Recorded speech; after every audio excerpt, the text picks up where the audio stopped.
এইটা হচ্ছে তমাতুঙ্গি একটা ভিউ পয়েন্ট। থানচি অবস্থিত।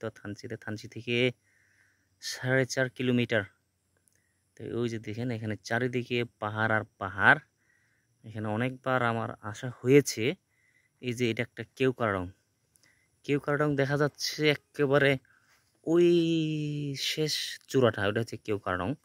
তো আপনারা যদি যারা কেওক্রাডং এখনো আসেন নাই বা আসার ইচ্ছা প্রকাশ করতেছেন, তো থানচিতে আসলেই আপনার কেওক্রাডং পাহাড় দেখতে পারবেন। এখানে 3টা পাহাড় দেখতে পারবেন। আমি অন্যদিকে নিয়ে যাচ্ছি আপনাদেরকে। যে এটা হচ্ছে ভিউ পয়েন্ট।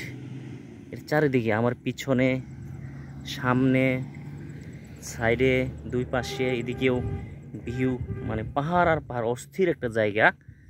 এখানে আসলে আপনাদের মন একেবারে প্রশান্তিতে ভরে যাবে। প্রাকৃতিক ছোঁয়ায় একদম ঈশ্বরের নৈসর্গিক সৃষ্টি, নিজ হাতে সৃষ্টি করেছেন, যেটা পাহাড়, পর্বত, পশু পাখি, গাছ, প্রাকৃতিক গাছ। এই যে দেখেন, আপনাদেরকে নিয়ে যাচ্ছি এখন ডিম পাহাড়ের দিকে।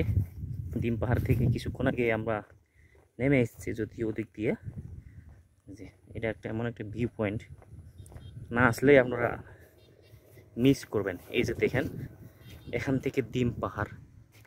এই যে এখান থেকে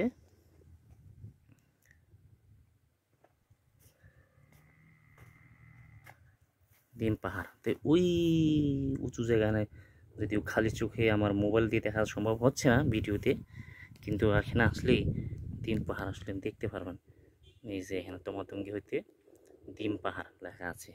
আর এই দিকে আমার আর একটা আছে তাজিনডং পাহাড়, যেটা আপনারা বই পুস্তকে পড়েছেন। বাংলাদেশের সর্বোচ্চ চূড়া নাকি তাজিনডং, কেওক্রাডং। তাজিনডংকে বিজয় বলে থাকে। তো এই যে তমাতঙ্গি হতে তাজিনডং।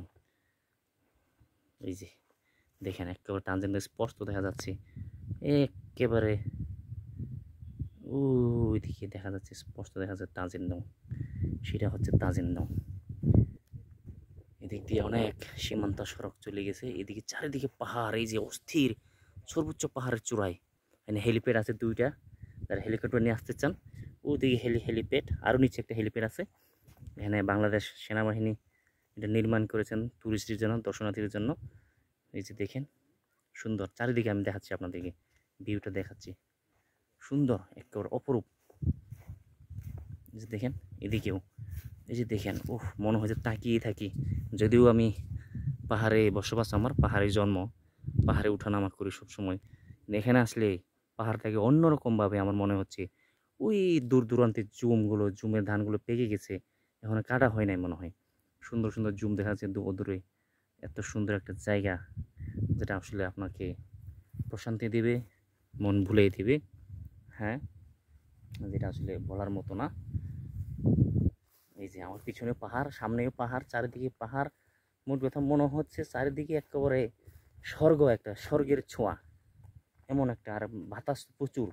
যখন ডিম পাহাড়ে যখন ছিলাম, কানে কিছু শুনতে পাচ্ছিলাম না, এখন হয়তো প্রচুর বাতাস আর ঠান্ডা, আর মেঘ আর মেঘ। তাই যারা মেঘ উপলব্ধি করতে চান, মেঘ দেখতে চান, শহরে থেকে থেকে আপনারা অস্থির হয়ে যাচ্ছেন, জীবনটা মনে হয় 4 দেওয়ালে বন্দী হয়ে গেছে, মানে আর নিঃশ্বাস নিতে পারতেছেন না, আপনারা যদি সময় পান চলে আসুন এই থানচি চলে আসুন, বান্দরবান চলে আসুন। এখানে ছোট ছোট পাহাড়ের কোল গেছে, ছোট ছোট কুড়েঘর আছে, মাচাঙ্গর আছে, টঙ্গর আছে, থাকতে পারবেন, জুমঘর আছে, রাত যাপন করতে পারবেন। যদিও এখন কিছুটা ট্যুরিস্টের জন্য রেস্ট্রিকশন রয়েছে, কিন্তু রেস্ট্রিকশন তো চলে গেলে আপনারা এখানে নির্বিঘ্নে আসতে পারবেন, এই পাহাড়ের সৌন্দর্য উপভোগ করতে পারবেন। তো বাইক নিয়ে আসতে পারবেন এখানে। আর যদি যারা বাইকে আসতে চান সমস্যা নাই, বাইকে আসতে পারবেন, তবে খুব সতর্ক। কারণ সমতলের রাস্তা আর এই রাস্তা সমান না, এদিকে খুব উঁচু নিচু এবং ন্যারো, এবং আরও খুব আপ ডাউন হিল। যারা বাইক মানে চালানো, পাহাড়ে চালানোর অভিজ্ঞতা নাই, তারা বাইক না আনাই ভালো, পিলিয়ন নিয়ে আসতে হবে। এটি হচ্ছে বিষয়। কারণ অহরহ এখানে যারা সমতলের বাইকার, তারা অহরহ এখানে অ্যাক্সিডেন্ট করে। তো যারা লোকাল, তারা মোটামুটি এক্সপার্ট, এই অঞ্চলে পরিচিত। এই হচ্ছে আপনাদেরকে নতুন একটা আপডেট জায়গা দিলাম, আপনারা চলে আসবেন তমাতঙ্গি।